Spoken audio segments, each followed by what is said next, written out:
Salve, salve, sejam bem-vindos à Semana da PAN. Eu sou Felipe Moura Brasil e apresento aqui um resumo dinâmico de tudo que foi destaque em nossa programação. Na segunda-feira, o deputado federal Alexandre Frota, que recentemente foi expulso do PSL e se filiou ao PSDB, participou do Pânico. Frota falou sobre o desgaste com membros do governo de Jair Bolsonaro e comentou a decisão do partido.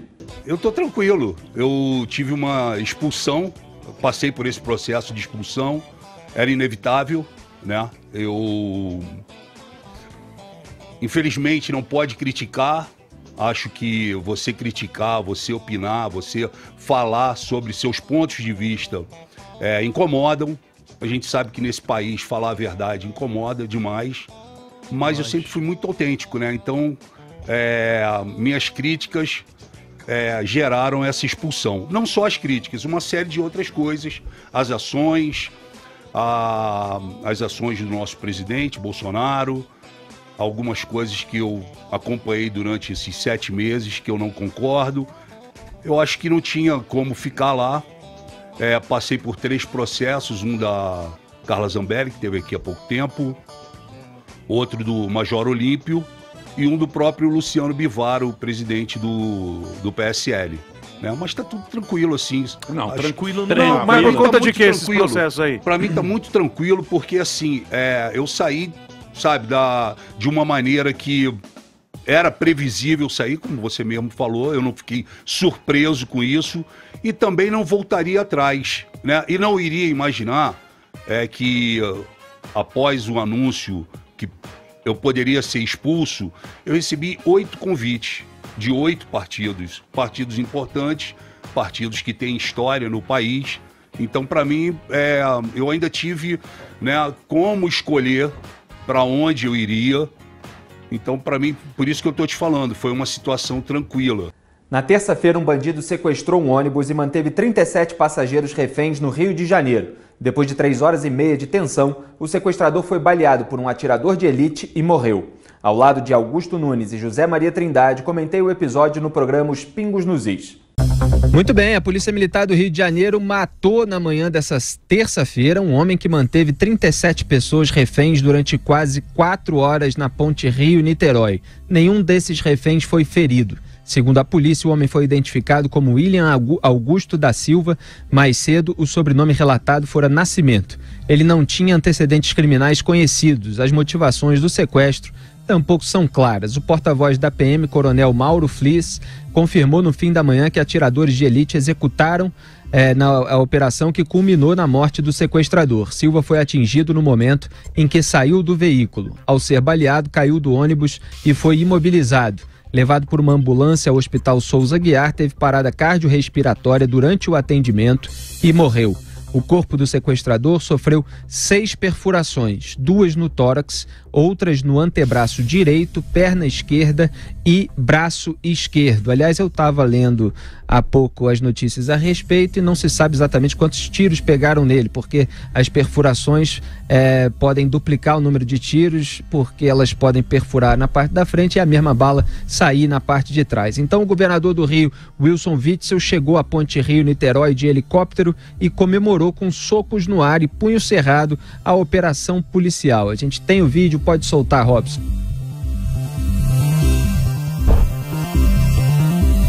Ali o governador Witzel saltando do helicóptero e empunhando os braços para cima, celebrando junto às outras pessoas que estavam ali no canteiro da ponte Rio-Niterói, lá no meu Rio de Janeiro, ponte pela qual já passei inúmeras vezes. Muito bem, depois de cumprimentar os policiais que participaram da operação, o governador Wilson Witzel concedeu entrevista dizendo que a solução não era a ideal, mas a decisão de atirar no sequestrador foi a única possível para salvar os reféns. No Twitter, o presidente Jair Bolsonaro escreveu que hoje não chora a família de um inocente.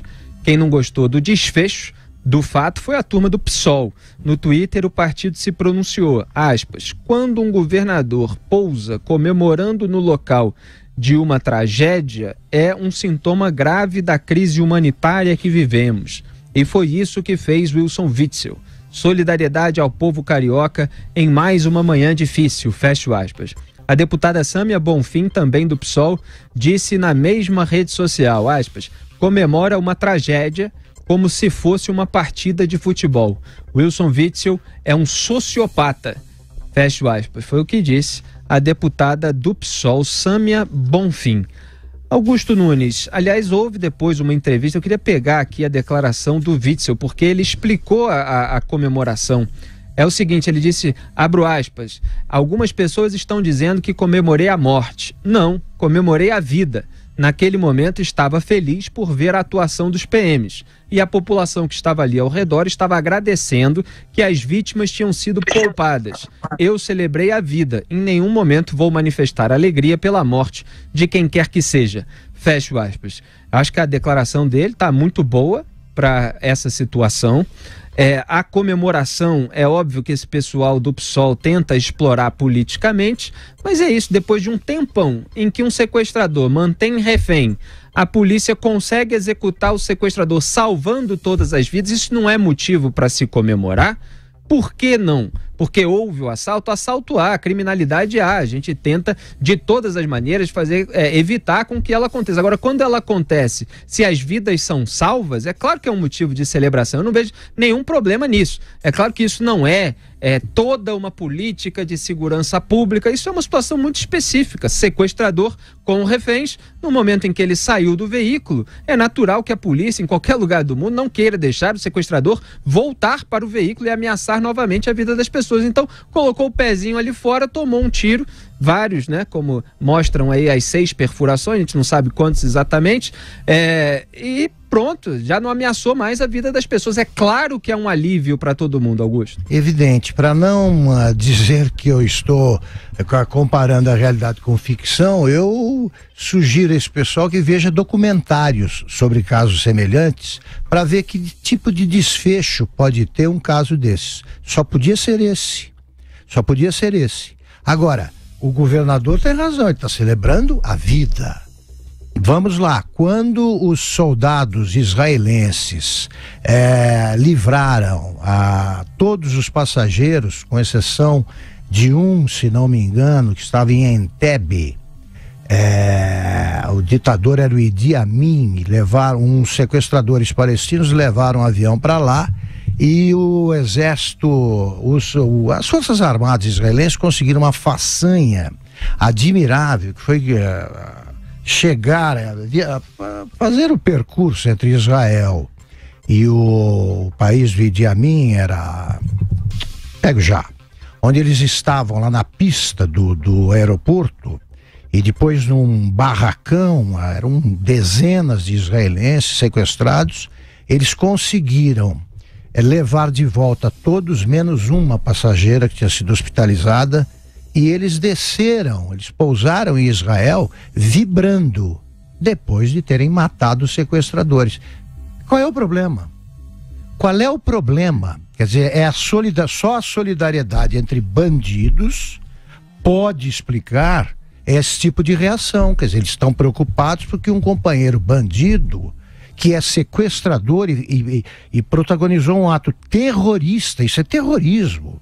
Imaginem as horas de terror vividas pelos sequestrados, né? Ele foi morto, era o desfecho, o melhor desfecho para a tragédia, para qualquer pessoa normal, e eles ficam preocupados não com os que sobreviveram, mas com o bandido que morreu. Isso é típico do PSOL, eles também condenariam as comemorações dos soldados israelenses. Você citou Idi Amin, o ditador militar e terceiro presidente de Uganda. Uganda, exatamente. Na Netflix tem ali o documentário, vejam, para ver se não é caso para comemoração. José Maria Trindade, boa noite, como é que você viu esse episódio? Muito boa noite a todos. Olha, foi uma manhã de expectativa no Rio de Janeiro e mais uma manhã de terror, por que não dizer, no Rio de Janeiro.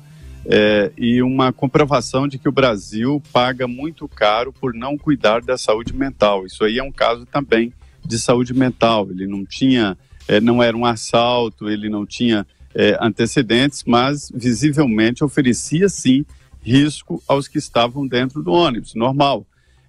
Quero dizer que esses profissionais que foram até a ponte Rio-Niterói, eles são treinados, eu pesquisei, são pessoas selecionadas exatamente para isso, são negociadores e são atiradores, cada um com o seu papel.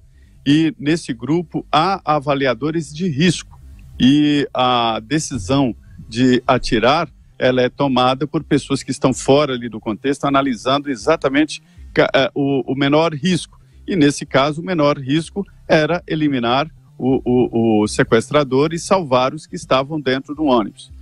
Ninguém que não tenha passado por isso, eu nunca passei, mas a gente pode imaginar, porque já acompanhamos de perto coisas parecidas, né? A angústia que é de quase morte, vamos dizer assim, quando se está sequestrado em poder de outrem, que chega a provocar danos irreversíveis, né? Dentro de um ônibus cheio de armadilhas, cheio de gasolina e que poderia pegar fogo a qualquer momento, poderia morrer. Uma das sequestradoras que foi libertada, inclusive, desmaiou ao sair do ônibus, para se ter uma ideia da carga emocional. Então, é uma situação muito tensa. Os profissionais que estavam lá, eles são treinados para não ficarem tensos, mas sim decidirem no momento exato e em fração de segundo o que fazer e não fazer, diante, evidentemente, de uma coordenação. E naquele momento foi o melhor, e a avaliação estava sendo feita horas e horas, e entenderam os policiais, né, de que ele não poderia realmente, Felipe, voltar para o interior do ônibus, porque aí a tragédia seria muito grande. O que se questiona é a felicidade diante de uma tragédia, não só a morte, porque a morte até ficou menor diante da angústia das vítimas. Ele deixou vítimas. Os que estavam dentro do ônibus não morreram, mas foram vítimas, pais de família. Veja bem, um dos que acabou alertando a polícia ligou para a mulher dele, e a mulher dele sabia do problema. Imaginem os familiares de todos os que estavam dentro do ônibus. Então foi uma tragédia completa, que acabou em uma morte, mas que poderia ser várias, mas que deixou vítimas. Essas pessoas estão traumatizadas, e alguns, e aí depende, eu aprendi na minha vida da história da força da resiliência, alguns mais, outros menos, vão resolver esses problemas, outros vão ficar com medo de entrar em ônibus durante um bom tempo, ou talvez o resto da vida. Para se ter uma ideia do tamanho de uma tragédia assim. É um caso de terrorismo, porque espalha terror e sem um objetivo ali não é um latrocínio, não é um roubo, mas sim uma tentativa de espalhar o terror. O que é questionável, que se pode discutir mesmo, é a alegria diante de uma tragédia, e aí não me refiro só à morte do rapaz lá, do sequestrador, do terrorista, mas também da situação dos reféns.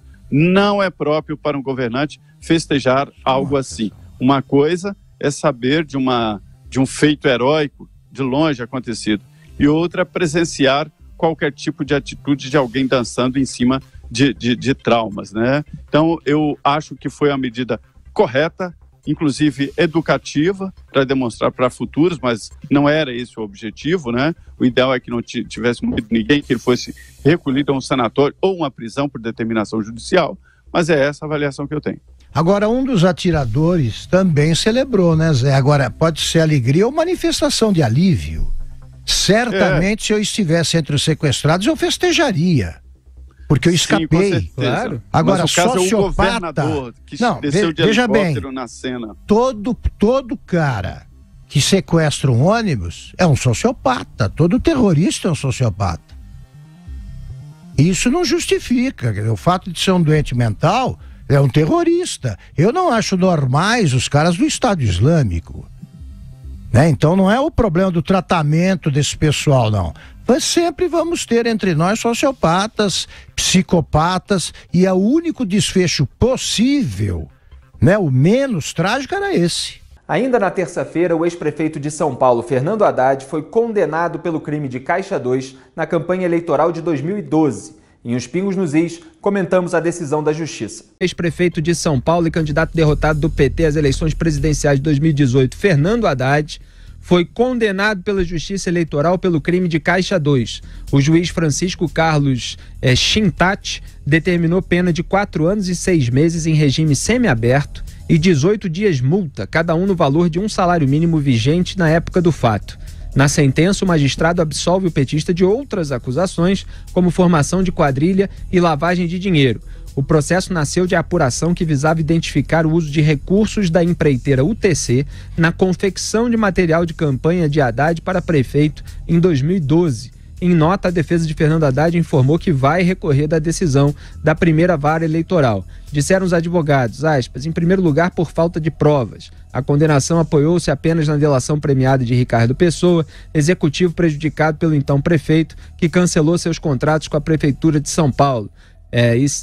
Fecho aspas. E segue a nota, aspas. Este delator relatou ter ouvido dizer que os valores que pagou a pedido do tesoureiro nacional do PT seriam para a gráfica que teria produzido materiais para a campanha de Fernando Haddad. Fecho aspas. Vale lembrar que o dono da gráfica acabou condenado a um total de 9 anos e 9 meses de prisão. Aliados de Haddad também foram condenados no processo. O ex-tesoureiro do PT, João Vacari Neto, por lavagem e ocultação de bens. A pena total dele foi de 10 anos de reclusão. Esse aí tá colecionando aí um prontuário de crimes tremendo e não abre a boca na cadeia. João Vacari Neto é fiel, é homem de partido, como chamam lá no PT, assim como José Dirceu. Então ele vai ficar lá anos e anos sem falar nada. Já tá, né? E a gente espera que um dia conte tudo, porque esse sim sabe de muita coisa, assim como o próprio José Dirceu. Agora, não tem muitos mais detalhes dessa decisão, Augusto. Então, os advogados petistas, dos petistas, é natural que eles sempre digam que a única base foi a delação premiada e tal. Se foi mesmo, possivelmente essa decisão pode cair na hora de rever essa decisão, na hora do recurso, né, que eles estão impetrando. Agora, se não foi, se teve outros elementos de corroboração, o Haddad vai permanecer condenado. É ele que vive acusando os outros daquilo que faz. Né? Exatamente. Esse o fato é o seguinte, foi condenado, tá? E como você frisou, em primeira instância. Tudo bem, cabe recurso e tal. Mas olha aqui, vai-se a última virgem do bordel, né? Porque sobraram poucos. Todos eles eram homens honrados no começo da Lava Jato. Dilma Rousseff, então, olha, minha honradez e tal, hoje está com uma capivara aí que pode alcançar do Lula, não dá. Mas pode fazer bonito aí, pode se equiparar de vários outros integrantes do esquema criminoso de poder. É o seguinte, do projeto criminoso de poder que resultou no esquema corrupto, no maior esquema corrupto da história. É o seguinte, não é possível a nenhuma pessoa ser uma ilha de honestidade cercada de bandidos por todos os lados. Não é possível. Porque se é assim, se a pessoa é honesta mesmo, cai fora. E tá aí o Haddad semanalmente na Folha de São Paulo dando aulas de lisura e administração. É um péssimo administrador e tá aqui, está com a honradez comprometida. Há uma decisão judicial e vamos ver o desfecho, claro, para condená-lo de vez, como ressalvou o Felipe Moura Brasil. Bom, eu quero saber o seguinte, entender essa figura da virgem no bordel, tá? Que pela própria ironia aí que a expressão contém, não existe. A Dilma não podia ter sido, agora já se sabe que não foi. E o Haddad ainda aparece como o homem honrado. Se fosse honrado, não receberia ordens, como recebe o tempo todo, de um ex-presidente presidiário. E não aliás, Augusto, permita só um parênteses, ele foi na prisão em Curitiba durante o primeiro turno da eleição e no segundo turno eles fizeram aquela virada, mudaram as cores, mudaram tudo para tentar surfar na onda que estava funcionando com o Bolsonaro. E aí ele, em vez de ir à prisão em Curitiba, embora ele tenha ido no primeiro dia, mas pegou tão mal, ele passou a mandar um emissário, que era o Emílio de Souza, tesoureiro do partido. Exatamente, quer dizer, garantidos os votos aí que o Lula legaria, ele tentou buscar e tentou tapear os outros, não conseguiu. Foi surrado nas urnas democraticamente. Exato. E agora começam a aparecer o que sempre aparece quando você fica andando o tempo todo ao lado de delinquentes, ou você, na melhor das hipóteses, você é testemunha de delinquências. Isso é você pecar por omissão, é crime também. E defende, né? Defende. A inocência do bandido condenado em 3 instâncias. Lula livre, preso político. O Haddad também vai falar que é preso político, se for condenado em segunda instância. Não dá, né? José Maria Trindade. Olha, Felipe, eu não sei onde foi parar a régua do brasileiro, viu? Porque eu sou do tempo que a simples denúncia do Ministério Público já significava um abalo moral muito grande. Porque o Ministério Público não perde tempo em denunciar alguém só por prazer ou por perda de tempo, não. Quando o Ministério Público denuncia alguém é porque tem ali, no mínimo, indícios fortes do crime. E depois, quando o juiz aceita o indiciamento, né, e que a pessoa passa a ser réu, aí já é uma culpabilidade ali acima da média, porque um juiz não vai aceitar uma denúncia inépita e que não tem ali os mínimos de indícios. Quando condena, então, a pessoa já é condenada. Agora a situação ficou tão, assim, diferente, que a condenação em primeira instância não vale mais nada. Hoje o ministro Marco Aurélio decidiu que o sujeito que fez uma execução, condenado, confirmado em segunda instância, não vai para a cadeia ainda. Ou seja, eu não sei onde é que vai parar isso. Eu sempre aprendi que a condenação é condenação. Fernando Haddad está condenado a 4 anos de prisão, né, que isso pode ser convertido diretamente em semiaberto, e a inelegibilidade. Ele está condenado. Pronto. Na minha concepção, isso já tinha que ser cumprido, é uma condenação. Numa excepcionalidade, né, é que ele poderia aguardar a decisão final. Numa excepcionalidade, mas não, virou uma norma geral. Ou seja, então para que existe a justiça de primeira instância e segunda instância? Então põe só Tribunal Superior e boa, Supremo Tribunal Federal, economiza tudo, tempo, dinheiro de todos, mas esta não é a realidade. A justiça em primeira instância tem que ser condenada. Fernando Haddad foi condenado, a justiça em primeira instância tem que ser respeitada, desculpa. Fernando Haddad foi condenado em primeira instância e esta é a realidade. E olha, Caixa 2 não é uma situação de inocência, Caixa 2 não é nada diferente do que roubo, Caixa 2 é transferência de produto roubado, dinheiro ilegal. Quem não dá dinheiro ilegal não precisa de Caixa 2. A justiça permitia naquela época. Era só ir lá e fazer o depósito e pronto, né? Então, é sim sinal de dinheiro irregular na campanha eleitoral. Ele foi sorte de ser absolvido por 2 outros crimes, formação de quadrilha e também lavagem de dinheiro, né? Agora, a justiça é que vai definir, o Supremo vai definir. Este é o ponto crucial de toda a Operação Lava Jato. É o seguinte, quem lavou dinheiro, olha a lavagem de dinheiro aí que ele foi absolvido. Quem lavou dinheiro através desta fantasia, que eu chamo fantasia de doação eleitoral, né? Ele fica ou não responsável, ou seja, ele será ou não condenado com isso. Essa será uma decisão que ainda não passou pelo Supremo Tribunal Federal. O que a gente sabe é que doação para a campanha eleitoral não existe. Empresário não doa milhões para alguém só porque gostou dos olhos ou gostou da campanha. Doa porque quer receber dinheiro em troca, ou seja, é no mínimo corrupção. Há 2 observações. Primeiro, se é por aí, como lembrou o Zé, então é melhor extinguir a primeira instância. Acaba, porque não serve para nada. Condenação em primeira instância como vacina que não pega, não tem problema nenhum. Segundo, os petistas e o Haddad também, especialmente, eles não hesitam em condenar quem nem é acusado de alguma coisa formalmente. Caso dos procuradores da Força Tarefa da Lava Jato e do juiz Sérgio Moro. Agora, eles acham que uma delação que certamente não ficou só em palavras, isso aí não basta. A condenação em primeira instância não tem importância. E eles condenam já tramita em julgado, transita em julgado. A condenação de promotores e de um juiz que nada fizeram de ilegal. Então são 2 pesos e 2 medidas. É sempre assim. Não, pessoas que não são sequer investigadas. Não são investigadas. Que dirá réus, que dirá condenadas em primeira, ou segunda, ou terceira instância. E eles já dão como se fosse trânsito em julgado, já saem acusando de tudo quanto é nome, de tudo quanto é crime. Então, o que é engraçado, Augusto, só para terminar esse assunto, é que o Antônio Palocci, o ex-ministro petista, ele disse outro dia, em depoimento que foi publicado, divulgado há pouco, da delação premiada dele, que todas as campanhas do Lula e da Dilma, quer dizer, as 4 vitórias petistas nas eleições presidenciais nos últimos anos, foram financiadas com recursos irregulares de empresas. E aí você vê uma condenação do Fernando Haddad por financiamento irregular também de campanha em eleição municipal. Você pensa, eles não conseguem ganhar sem trapacear?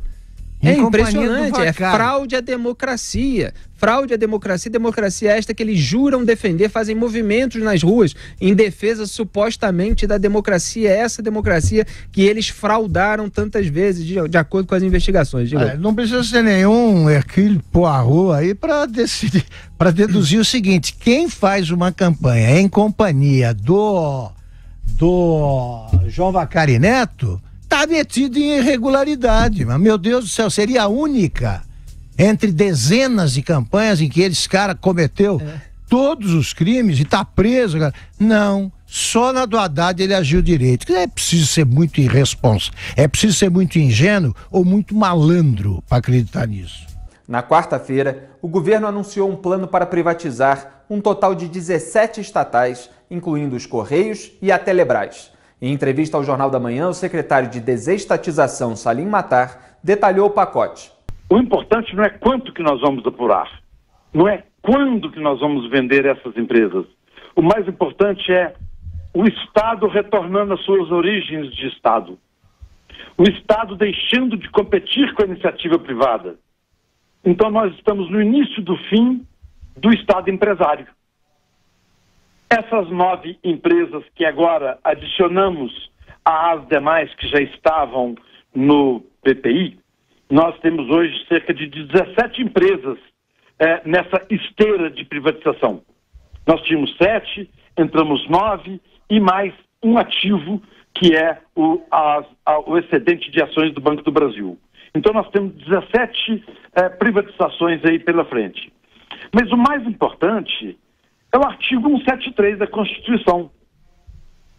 Essas empresas, ao serem constituídas, houve uma violação do artigo 173. O artigo 173 diz que o Estado não deve competir com a iniciativa privada. Então, inúmeras estatais foram abertas ao longo desse tempo. E o mais importante, as ações subiram, mais do que tudo, as ações subiram foi por causa da finalização do governo.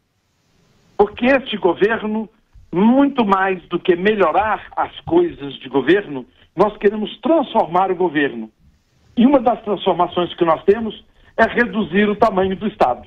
Agora, secretário, há uma ansiedade em relação a resultados, tanto para que se possa ter maior eficiência, essa diminuição efetiva do Estado e receita, porque o governo continua trabalhando numa situação de déficit elevadíssimo. Então se espera que possa obter resultados. Eu queria saber o quanto que já há de avanço no planejamento de como vai ser feita essa privatização das várias empresas, se há uma parte que fica com o governo, uma parte que vai para a iniciativa privada, o quanto que se tem já de planejamento efetivo? O processo, o governo é uma instituição morosa. Eu sempre falo o seguinte: nós precisamos reduzir esse Estado gigantesco, obeso, lento, burocrático e oneroso para os pagadores de impostos, que inferniza a vida do cidadão e do empresário. Então o Estado é, pela sua natureza, ele é lento. Daí que ele não pode ser empresário, porque no mundo da concorrência é preciso que as empresas sejam ágeis.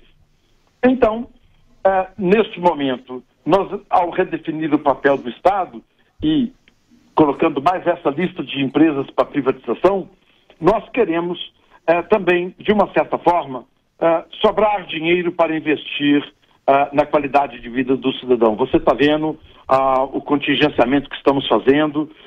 Nós recebemos esse governo com a economia esfrangalhada e estamos tentando fazer os ajustes necessários. E, à medida que nós vendemos principalmente as estatais dependentes, nós desoneramos o governo federal. Outros temas que agitaram o noticiário foram o desmatamento e as queimadas na Amazônia. O presidente Jair Bolsonaro afirmou que ONGs podem estar por trás de ações criminosas. A questão da queimada na Amazônia, que no meu entender pode ter sido potencializada por ONGs, porque eles perderam grana, tá? Qual a intenção? Trazer problemas para o Brasil. Na quinta-feira, o ministro do Meio Ambiente, Ricardo Salles, concedeu uma entrevista exclusiva ao Jornal da Manhã e deu sua explicação sobre a origem das queimadas. Eu estive lá na Amazônia, saímos de Salvador direto para o Mato Grosso, fomos às cidades de Sinop, Sorriso, sobrevoamos a Chapada dos Guimarães e terminamos numa coletiva de imprensa com o governador do Mato Grosso, Mauro Mendes, lá em Cuiabá. E o que a gente verificou? Primeiro, lá na Chapada dos Guimarães, por exemplo, foi uma queimada de 3 mil hectares dentro do parque, 10 mil no total, iniciada por um senhor que colocou fogo em folhas e lixo no fundo do terreno.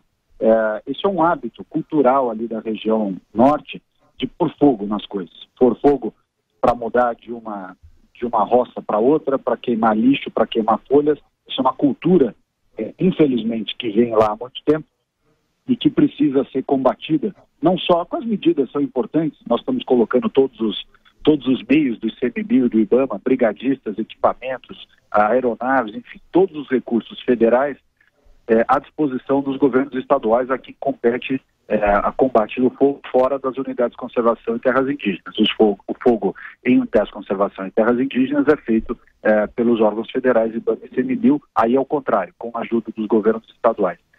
Mas esse exemplo do caso lá da Chapada dos Guimarães é emblemático. Quer dizer, uma pessoa pôs fogo propositalmente por um motivo besta, que foi queimar folha no fundo do imóvel.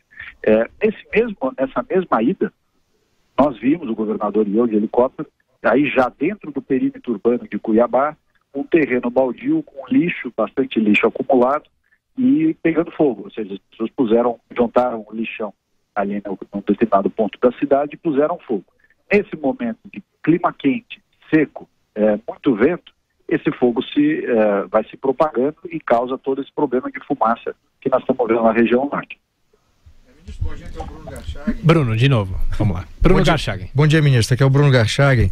O porta-voz do governo disse que o governo teria recebido algumas denúncias a respeito dessa ação criminosa por parte de integrantes de ONGs. Eu queria saber se essa informação procede, se vocês receberam alguma coisa. E a segunda pergunta é a respeito da escolha dessa empresa que vai monitorar o desmatamento da Amazônia.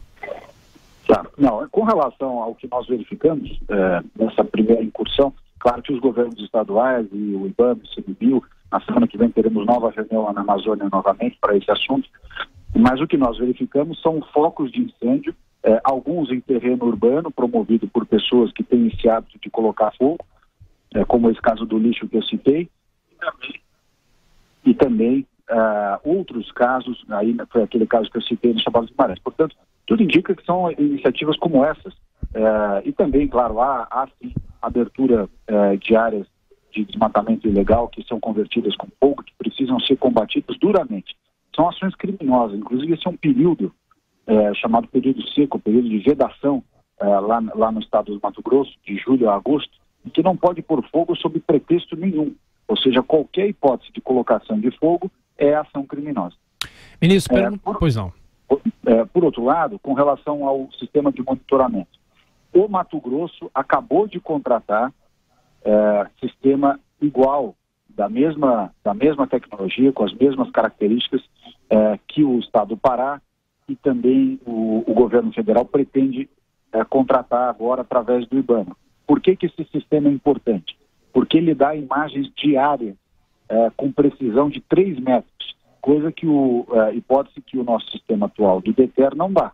Então, mantidos o DETER e mantido o PRODES, agrega-se esse sistema de imagens de alta resolução diária, com precisão de 3 metros, para orientar justamente o curso da fiscalização, para onde vai a equipe de fiscalização no dia a dia. A situação da Amazônia foi discutida no programa 3 em 1. O presidente Jair Bolsonaro afirmou hoje acreditar que o aumento das queimadas na Amazônia podem ser uma ação criminosa de ONGs para chamar a atenção contra o governo e trazer problemas para o Brasil. O presidente também responsabilizou governadores da região pelo problema. Bolsonaro afirmou que as ONGs que atuam a favor do meio ambiente, aspas, perderam a boquinha, já que o governo bloqueou recursos do Fundo Amazônia. O presidente também disse acreditar que a floresta foi queimada em locais estratégicos com o objetivo de que essas imagens fossem enviadas para outros países. Por fim, Bolsonaro disse que governadores da região norte são coniventes com as queimadas na Amazônia para colocar a culpa no governo federal. Vera. É um festival de abobrinhas isso daí. ONGs vão queimar para... não tem o menor sentido, não é baseado em nenhuma evidência. É tudo da boca para fora, da cabeça do presidente. Responsabilizar os governos por serem coniventes, o governo federal também o é. Ao dizer que não tem desmatamento, ao desmontar as estruturas de fiscalização, de todas as superintendências do INCRA, a maioria ainda está sem titular nomeado, não tem nenhuma estrutura de fiscalização de queimadas. Enquanto o presidente fala esse festival de abobrinhas, o próprio ministro admitiu que o problema das queimadas é sério e se deslocou lá para Mato Grosso para ver, tem queimadas no Centro-Oeste, tem queimadas na região amazônica. As queimadas coincidem com os locais onde houve maior desmatamento, num sinal de que o desmatamento acaba afetando o clima na região imediatamente. É um aumento de mais de 80% no número de queimadas em relação ao ano passado, maior desde 2013. É um governo que vai colecionando recordes em matéria de desastre ambiental em pouquíssimos meses. Um resultado disso é que hoje o ministro Ricardo Salles foi a um evento organizado em conjunto com a Prefeitura de Salvador, com a ONU em Salvador sobre clima, e foi vaiado sonoramente, uma vaia longa, prolongada e totalmente difundida pelo... ele vai dizer, eram ongueiros, eram universidades, pode ser, mas a verdade é que a imagem do Brasil na questão ambiental se deteriora, e não só nesses fóruns ongueiros, na mesma velocidade com que queima a floresta, na mesma velocidade com que caem as matas. O governo não tem nenhuma estratégia para se contrapor a isso, não tem uma política pública, não tem gestão para se contrapor a esses dados.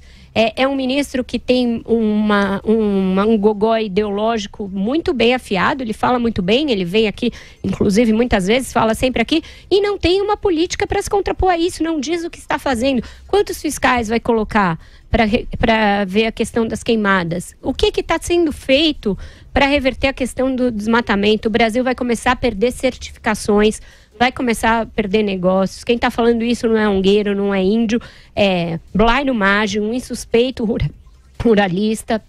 Cátia Abreu também, ela ruralista. A gente viu isso no Congresso da ABAG de uma maneira muito forte. Então as coisas estão se agravando nessa seara.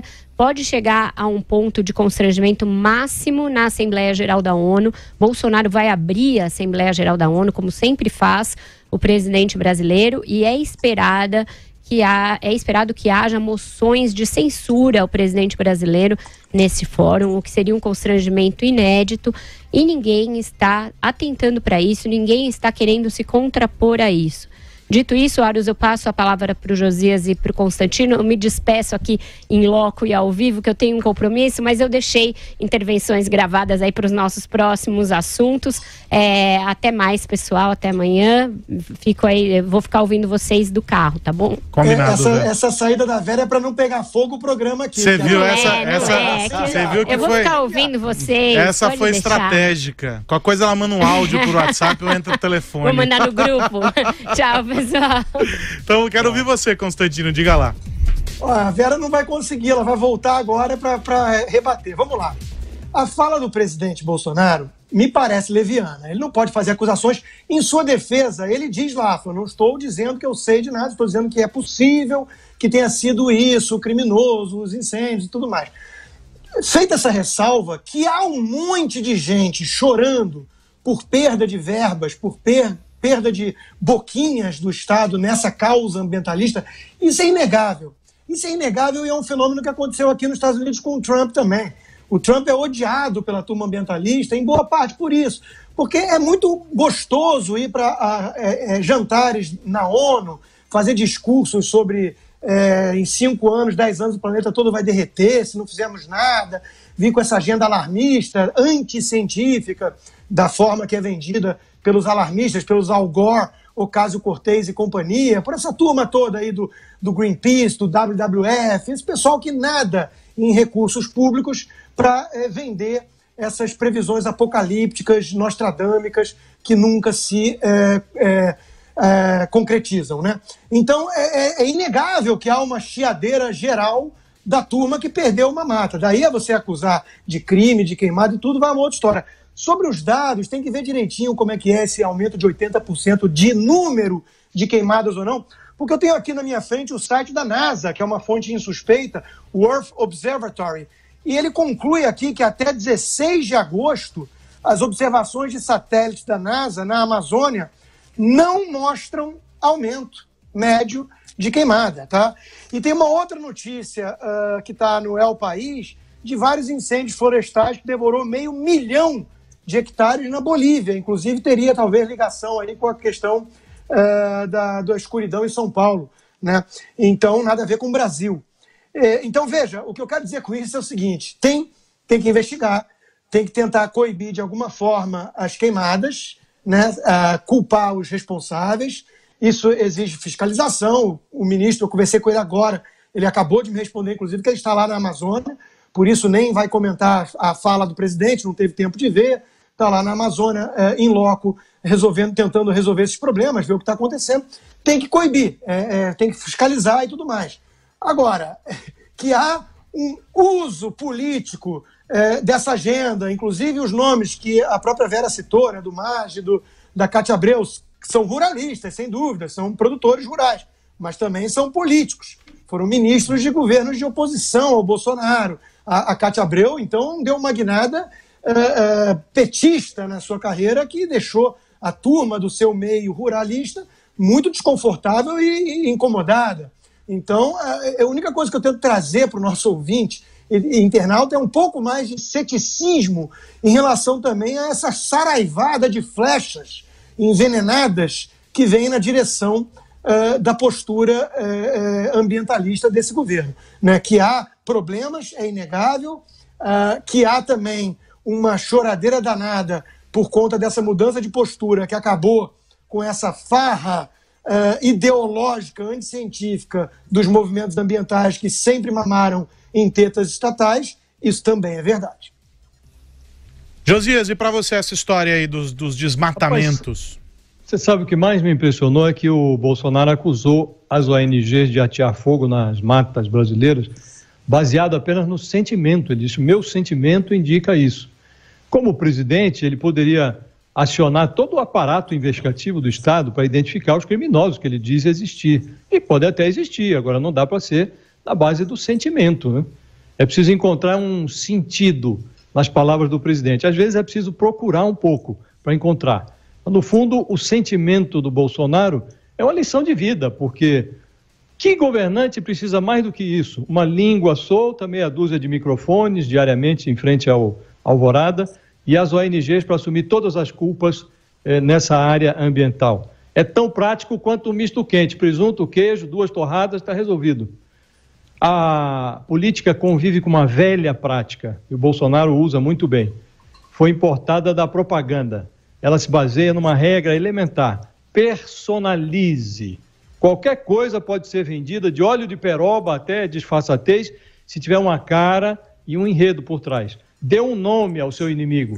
Ornamente o inimigo com um rabo, um par de chifres, está tudo pronto. Seus problemas acabam. A identificação do demônio libera o exorcista do exame de todo mal. Nessa área ambiental, o Bolsonaro personalizou o demônio. São as ONGs. Muitos podem enxergar nas acusações do presidente um comportamento leviano, algo parecido com denunciação caluniosa, mas o sentimento do Bolsonaro é apenas uma outra palavra, na interpretação dele, para uma sentença. Ele sentenciou, as ONGs são culpadas, fez lá uma ressalvinha ou outra. A personalização do inimigo exime o Bolsonaro de qualquer tipo de exame, a começar pelo autoexame. Não há culpados no reflexo do espelho do Palácio da Alvorada. Eu acho que o governo erra muito nessa área ambiental. esse comportamento do presidente, revelado hoje nessa entrevista, é mais um erro. A polêmica sobre o desmatamento ganhou projeção internacional. O presidente da França, Emmanuel Macron, criticou o governo brasileiro, mas usou uma foto antiga para alertar a população sobre as queimadas. Na publicação, o francês usou uma foto antiga para se referir às queimadas recentes. Antes de Emmanuel Macron se pronunciar, o ministro das Relações Exteriores brasileiro havia denunciado o que chamou de campanha internacional equivocada. Segundo Ernesto Araújo, muitas pessoas estão usando imagens antigas ou de queimadas que não aconteceram na Amazônia. O tema foi debatido no Morning Show. Aqui é muito importante a gente sair do micro e focar no macro. Então eu peço inclusive licença para um comentário mais longo, porque é o seguinte, vamos falar de pós-verdade, né? Pós-verdade é aquele conceito de comunicação, da comunicação contemporânea, que exprime a ideia de que na transmissão de uma mensagem, a realidade dos fatos ela importa menos do que o seu apelo emocional. Portanto, segundo a pós-verdade, a opinião pública ela vai se moldar mais pela emoção do que pela razão. Sentimentos e sensações importam mais do que números e dados. Portanto, aqui nós estamos diante de um terreno fértil para a construção de narrativas falaciosas, especialmente por repetição e especialmente usando como instrumento de disseminação, de reverberação social, o comportamento de manada e a sua tendência natural à histeria e ao pânico. Tudo isso é potencializado pelas redes sociais, como a gente viu no caso de uma foto equivocada, uma foto aí completamente intempestiva do presidente sendo reverberada, inclusive, por pessoas públicas. A questão amazônica ela é um caso emblemático do uso da pós-verdade na manipulação da opinião pública. Eu, pessoalmente, me recuso a atuar aí como uma caixa de ressonância para essa narrativa que quer destruir a reputação do Brasil. Por isso eu separei aqui 10 fatos elementares para baixar um pouco o tom da polêmica. Primeira coisa, a Amazônia ela não era virgem até 2019. Desmatamento e queimadas elas fazem parte da história recente da região.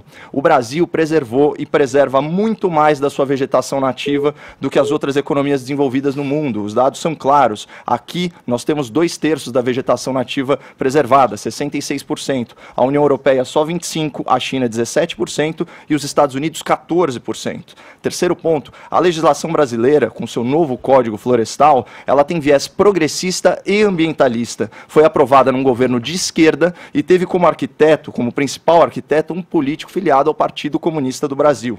Quarto ponto, o agronegócio brasileiro de alto impacto, aquele para exportação, certo? Ele se caracteriza pelo quê? Pela tecnologia, pela produtividade, pela sustentabilidade. Para ilustrar um pouco o que o Zé Maria já trouxe para a gente, em 10 anos, as áreas de pastagem diminuíram 20%, só que a produção de carne cresceu 120%. Na produção de grãos e óleos vegetais, em 3 décadas, o ganho de produtividade foi de 2,5 vezes. Certo? Quinto ponto, a queimada como método de limpeza de terreno, como bem observou o Zé Maria Trindade, é um comportamento arcaico de pequenos produtores e de fraudadores também, de grileiros, de movimentos ilegais de ocupação de terra.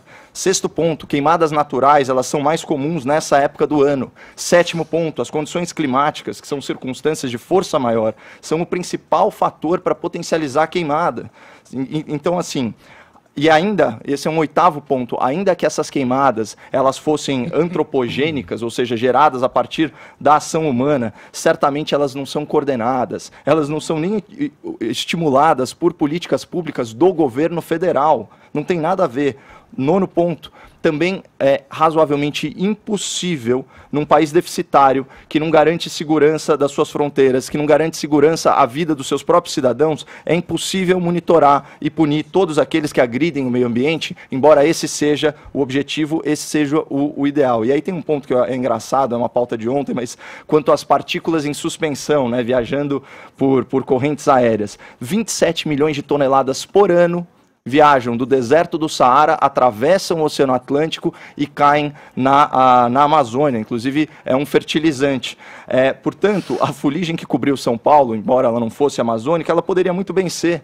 E isso altera a nossa percepção emocional do fato, a percepção emocional em relação ao desmatamento, mas isso não pode alterar a realidade, a análise objetiva dos dados que são aí colocados. O Jorge Pontual, ontem na Globo News, ele relatou o clima de histeria promovido pela grande mídia americana e europeia sobre o tema. E é importante a gente lembrar, o viés dessa mídia progressista é internacionalista. Portanto, eles relativizam a soberania dos países e querem mais poder para organismos internacionais, como a ONU, a União Europeia, o G7 e por aí vai. Então aqui está um outro elemento perigosíssimo nesse caldeirão de narrativa, que é o interesse das grandes potências econômicas em frear o desenvolvimento de nações emergentes, como é o caso do Brasil, praticando o quê? Protecionismo disfarçado. Eles usam a narrativa ambientalista de forma hipócrita, de forma cínica, para criar barreiras às exportações brasileiras de produtos agrícolas e de proteína animal, sem falar da parte de minérios. Eles não conseguem competir com a nossa carne, com o nosso leite, com os nossos grãos, e por isso eles usam supostos crimes ambientais para restringir o nosso comércio internacional. Usam o discurso de preservação ambiental para sequestrar a Amazônia do Brasil e colocá-la sob tutela internacional, para que o Brasil nunca utilize o seu potencial econômico e geopolítico de forma sustentável. Então, é como já preconizou o Enéas Carneiro, o interesse das grandes potências, ele não está nas árvores da Amazônia. Se essa fosse a questão, bastaria que a Europa reflorestasse todo o seu território. O interesse das grandes potências está no subsolo. Ouvintes, pesquisem sobre as suspeitas de crime ambiental praticadas pela Hydro e seus rejeitos de minério em nascentes do Amazonas. A maior acionista da Hydro, vejam só, é o governo da Noruega. E não sejamos ingênuos, nações não têm amigos, nações têm interesses. França, Noruega, Alemanha, não são nossos amiguinhos, são nossos pares, às vezes aliados, às vezes competidores. E falando em cinismo europeu, para fechar, eu relembro ao ouvinte uma frase capciosa do presidente Macron no começo do ano, abre aspas, o nacionalismo é o exato oposto do patriotismo, e essa confusão conceitual é proposital. Ele quer que você se sinta patriota abrindo mão da soberania do seu país, abrindo mão das suas riquezas naturais, da sua autonomia econômica. Portanto, a situação que a gente tem é clara. Você tem a mídia internacionalista aliada às grandes potências construindo toda uma narrativa contra o Brasil, a ponto do presidente francês incorrer em fake news. E caberia a quem? Ao jornalismo brasileiro não se prostrar de joelhos para os gringos, né? Não se comportar como um bando de entreguista. Mas o ódio ao presidente, ele é tão grande que a mídia nacional, para enfraquecer o governo, contribui para o estabelecimento dessa narrativa, denunciando um falso terrorismo ambiental. Ou seja, para a gente atingir um governo de 4 anos, nós estamos correndo o risco de perder um patrimônio natural que é nosso há 400 anos. Isso é má fé e burrice. Ô Zé, Trindade, está aí com a gente ainda? Sim, alô, aqui tinha feito um sinal aí do telefone, eu não sabia se você estava com a gente aí. Nessa questão, o que é realismo disso aí, né? Claro que essa narrativa, essa briga narrativa vai sempre acontecer frente a olhares diferentes com relação a uma questão muito cara. Não só para o Brasil, que está dentro da sua soberania ali, proteger e ter para si, né, os benefícios de uma floresta que é a mais importante do planeta, mas também por ser uma área de interesse internacional, né? Uma área onde todo mundo está de olho e que, claro, ajuda, sim, por mais que a própria Amazônia consuma o oxigênio que produz, é uma fonte de manutenção do clima de todo o planeta. Para voltar aos dados, eu te repasso assim a pergunta, que é o seguinte: o governo Bolsonaro, não muito afeito a dados da ciência, visto aí o que aconteceu e dessas teorias conspiratórias que o governo gosta de alimentar e ter para si, para justificar talvez aí decisões ideológicas frente às mais diferentes pastas, no caso essa do meio ambiente não é diferente, a exoneração, por exemplo, do Ricardo Galvão, presidente do INPE, não me deixa mentir, mas tem dados recentes, de órgãos da NASA, de satélites da NASA, mais precisamente 2 deles, o Terra e o Aqua, que corroboram os índices apontados anteriormente pelo INPE. precisa saber se o governo vai dar crédito à ciência e a esses dados também, que mostram esse aumento do desmatamento, proporcionalmente a outros momentos da história, não como os de maiores índices, mas também índices importantes, e os correlacionam, Zé, pelos dados gerados a partir das imagens, o chamado corte raso de floresta, né, onde aquela vegetação rasteira, já seca, de fácil combustão ali, é queimada nessa estratégia conhecida também, não só por grileiros, mas por pessoas interessadas em transformar áreas de floresta originais em pastos para cultivo e para pecuária. E esses dados deste centro que trabalha com a NASA, de ciências biosféricas, chamado Goddard, de voo espacial da NASA, mostram os dados muito correlatos aos dados apresentados pelo INPE e colocam essa área de queima, os focos onde o calor é detectado pelo satélite, no cinturão pecuário, diferentemente das áreas onde o pasto é queimado, nessa técnica arcaica que você mencionou, Zé, para limpeza de pasto, para replantio, para uma nova safra. Quer dizer, é uma área que não está sendo queimada em regiões onde pode-se entender que elas são feitas para o plantio de outras safras, para a queima do próprio bagaço, como é o caso de soja, como é o caso da cana-de-açúcar. Quer dizer, é uma batalha, um jogo de interesses que está aí, mas nós temos uma realidade irrefutável à nossa frente, né? O que está sendo feito e o que vai ser feito em termos práticos para além da ideologia, para além da narrativa, para além da verdade dentro desse conceito de pós-verdade que a gente vive, Zé. Pois é, olha, Edgar, há sim uma guerra de informação, há sim uma disputa pela repercussão internacional, e isso vai impactar sim diretamente na imagem do Brasil e dos produtos brasileiros, né? Isso pode inclusive interferir, né, e jogar por terra um esforço de décadas deste acordo da Comunidade Econômica Europeia com o Mercosul e prejudicar enormemente o Brasil e principalmente a Argentina, né? São os dois produtores de proteína aqui que poderiam ganhar de uma forma melhor o mercado europeu. Mas é verdade, houve um aumento muito grande de queimadas, é sazonal nessa época. Sim. Geralmente há queimadas, principalmente aqui na região do Centro-Oeste, né? Mas há um aumento sim de queimada, há um aumento de desmatamento. O que não há é esta ligação do agronegócio com isso. Veja bem, o agronegócio, Edgar, não é feito por fazendeiros, não. Isso aí é uma grande indústria, é larga escala, demais. E eles aumentaram a produtividade, como diz o Caio. É verdade, é uma das maiores produtividades, que é a produção por metro quadrado, né, de plantio. Houve um aumento da produção pelo aumento de produtividade. Isso é muito importante. Isso assusta nossos concorrentes, sim. Mas o que acontece é que, com o discurso do governo, e mais do que o discurso, a postura e a falta de fiscalização, incentivou, e houve até uma certa campanha para Botafogo que o Bolsonaro garante em certas regiões.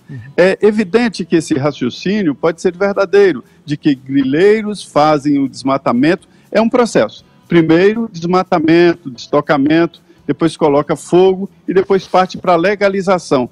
O agronegócio só entra com o terreno legalizado. E mesmo assim, há devolução de fazendas, porque o agronegócio aumentou a produtividade e não está ocupando todas as terras agricultáveis, né? É tudo artificial, irrigação, adubação. Não precisa de terra fértil como antigamente, que se desmatava para pegar aquela terra virgem, e as queimadas até aumentavam a contribuição de adubos orgânicos, né? Então isso não é mais uma realidade. Você acompanhou aqui a Semana da PAN com um resumo de tudo que foi destaque em nossa programação. Para mais informações, acesse jp.com.br.